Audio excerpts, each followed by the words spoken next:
라면 한 종류로 연 매출 2조 원을 돌파했습니다. 전 세계가 이 매운맛에 중독됐습니다. 그런데 이 화려한 성공 뒤에는 외면하고 싶은 불편한 진실이 있습니다. 검은 포장에 닭이 불을 뿜는 그 그림까지 그대로 베낀 가짜 제품들이 지금 이 순간에도 27개국에서 팔리고 있습니다. 오늘은 삼양식품 불닭볶음면의 글로벌 정복기와 그 성공을 지키기 위한 상표권, 전쟁의 전말을 낱낱이 파헤쳐봅니다. 기적의 숫자, 매출 2조 원의 실체, 숫자부터 살펴보겠습니다. 삼양식품은 2025년 기준 연간 매출 2조 3,518억 원, 영업이익 5,239억 원을 기록했습니다. 불과 3년 전인 2022년 매출이 9,090억 원이었으니 3년 만에 매출이 2.5배 넘게 불어난 겁니다. 영업이익은 같은 기간 무려 5배 이상 뛰었습니다. 더 놀라운 건 이 성장의 엔진이 어디서 나오느냐는 겁니다. 전체 매출의 약 80%가 해외에서 나옵니다. 이 비율은 식품업계의 거인 네슬레 95%,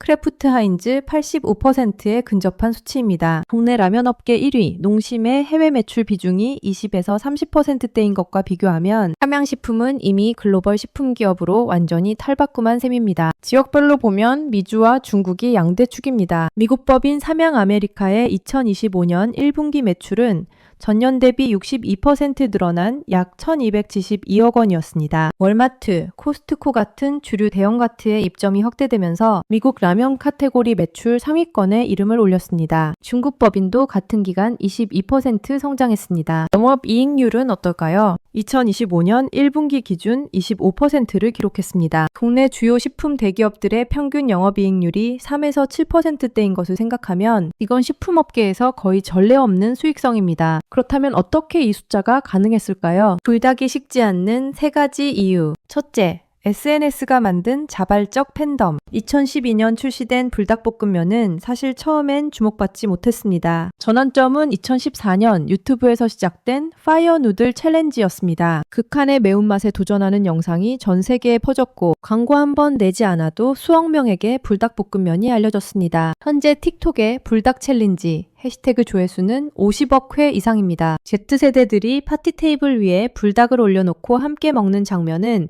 이제 미국과 유럽에서 흔한 풍경이 됐습니다. 둘째, 현지화와 제품 라인업 확장. 단순히 맵기만 한 라면이었다면 오래가지 못했을 겁니다. 삼양식품은 서구권 소비자들의 입맛을 분석해 까르보나라 맛 까르보 불닭을 출시했습니다. 무슬림 시장을 위한 할랄 인증도 받았습니다. 까르보 불닭은 2021년 전체 매출의 14%에 불과했지만 2025년 들어서는 미국 시장에서 33%까지 비중이 커졌습니다. 라면에서 출발해 소스, 스낵으로 제품군을 넓히며 불닭은 단순한 라면 브랜드를 넘어 하나의 식문화 IP가 됐습니다. 불닭 소스 매출만 해도 2021년 110억 원에서 2024년 430억 원으로 3년 만에 2배 이상 성장했습니다. 셋째, 밀양공장 신의 한 수. 다른 기업들이 인건비를 줄이려 동남아시아나 중국에 공장을 세울 때 삼양식품은 반대로 경남 밀양에 수출 전용 공장을 지었습니다. 부산항과 가까워 물류비를 절감할 수 있고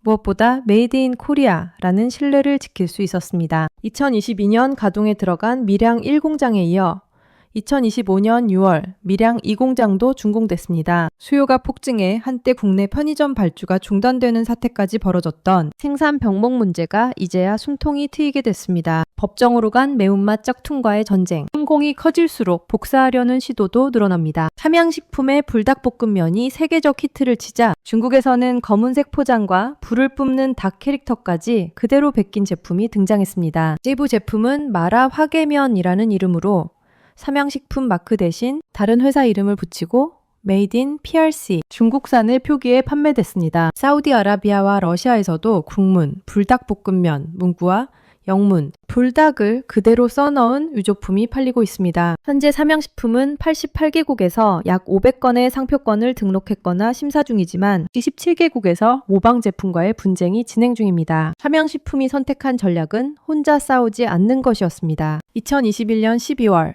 한국식품산업협회를 중심으로 삼양식품, CJ제일제당, 대상오뚜기 4개사가 K푸드 모조품 근절을 위한 공동협의체를 구성했습니다. 특허청과 한국지식재산보호원도 협조했습니다. 이는 국내 기업들이 공동으로 중국에서 지식재산권 침해 소송을 제기한 최초의 사례였습니다. 결과는 대부분 승소였습니다. 중국 법원은 소송 7건 중 5건에서 한국 식품기업의 지식재산권이 침해당했음을 인정했습니다. 삼양식품이 받아낸 배상금은 35만 위안, 우리 돈으로 약 6,550만 원입니다. 금액 자체가 크지는 않습니다. 하지만 이 판결의 진짜 의미는 돈이 아닙니다. 중국 법원이 K푸드 브랜드의 독자적 권리를 공식 인정했다는 사실, 그 자체가 상징적 승리입니다. 중요한 것은 이 싸움이 완전히 끝나지 않았다는 점입니다. 2025년 2월 김정수 삼양식품 부회장은 이재명 대통령 주재 경제성장전략 국민보고회에서 해외에서 K브랜드를 보호하는 것이 중요한 과제라며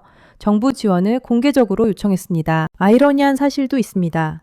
전 세계 88개국에서 상표권을 지키고 있는 불닭이 정작 국내에서는 불닭이라는 이름 자체의 상표권을 보호받지 못하고 있습니다. 2008년 특허법원이 불닭은 보통 명사처럼 광범위하게 쓰여 식별력이 없다고 판단했기 때문입니다. 이에 삼양식품은 2025년 영문명 불닭의 국내 상표권 등록을 추진하겠다고 밝혔습니다. 위기와 기회, 불닭 이후의 삼양식품. 불닭의 성공은 동시에 삼양식품의 가장 큰 리스크이기도 합니다. 전체 매출의 압도적 비중을 단일 브랜드에 의존하게 되면 불닭의 인기가 꺾이는 순간 직격탄을 맞을 수 있습니다. 이를 잘 알기에 삼양식품은 불닭 IP 확장 전략을 적극 추진하고 있습니다. 캐릭터 호치를 활용한 굿즈, 불닭 소스의 요리 문화 확산, 식물성 단백질 등 뉴트리션 사업 신설이 그 일환입니다. 생산 측면에서는 2027년 완공을 목표로 중국의 첫 해외 생산시설 건설 계획도 발표했습니다. 밀양 1공장은 중국 시장 대응, 밀양 2공장은 미주 유럽 물량을 각각 담당하는 이원화 전략과 맞물려 있습니다. 환율 문제도 짚어봐야 합니다. 삼양식품은 해외 매출의 약 80%를 달러로 결제받습니다. 원화 약세 국면에서는 환차익으로 수익성이 더 올라가는 구조적 이점이 있습니다. 실제로 2024년 환차익이 영업이익률을 7%포인트나 끌어올린 것으로 분석됩니다. 반면 원화 강세로 전환될 경우 수익성이 급격히 악화할 수 있다는 점도 투자자라면 반드시 인식해야 할 리스크입니다. 결국 브랜드의 힘은 모방할 수 없는 오리지널리티에서 나옵니다. 불닭볶음면이 보여준 것은 단순히 맵고 맛있는 라면이 아닙니다. 10년 넘게 지속되는 팬덤,